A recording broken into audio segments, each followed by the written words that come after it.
মৰমৰ ছাত্ৰ-ছাত্ৰীসকল, মই তোমালোকৰ ইংৰাজী পাঠ্যপুথি অন্তৰ্ভুক্ত হৈ থকা লেসন নম্বৰ 3 বট চেইল অন দ্য ৰিভাৰ শীৰ্ষক যিটো পয়েম আছে সেই পয়েমটো প্ৰথমতে তোমালোকক ৰিচাইট কৰি শুনাইছোঁ। তাৰপিছত মই অসমীয়াত বুজাই দিবলৈ চেষ্টা কৰিম, তোমালোকে বুজিবলৈ চেষ্টা কৰিবা।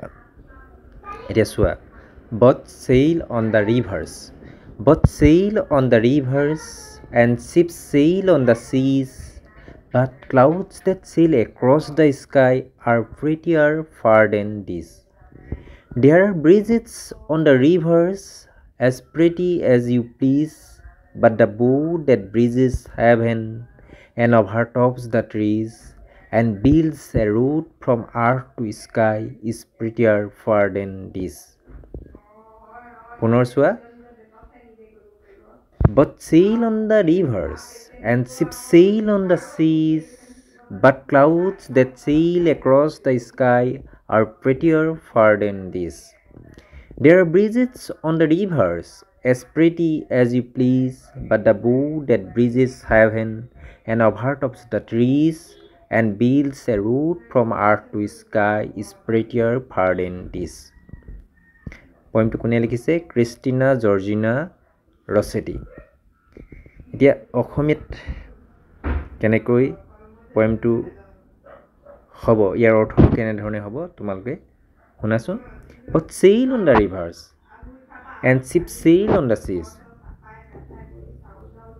নাওবিলাক ক'ত চলে? নদীত চলে, আৰু জাহাজবিলাক ক'ত চলে? সাগৰত চলে। But clouds that sail across the sky are prettier far than this.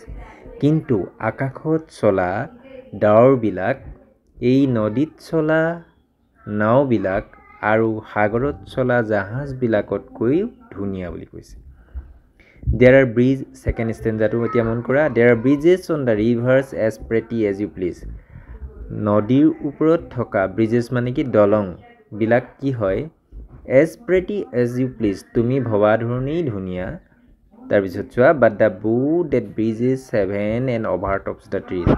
কিন্তু দলং স্বৰ্গৰ দলং বুলি কৈছে, and overtop the trees, গছবিলাকৰ ওপৰেদি যোৱা, and builds a road from the earth to sky, আৰু এটা ৰাস্তা সৃষ্টি কৰিছে যি পৃথিৱীৰ পৰা আকাশলৈ। সেই দলংখন, যিখন দলঙৰ নাম কি? ৰামধেনু, ৰেইনবো, সেই দলংখনৰ কথা কৈছে। is prettier far than this. এই দলঙৰ ওপৰত, নদীৰ ওপৰত থকা দলঙতকৈ বহু ধুনীয়া বুলি কৈছে।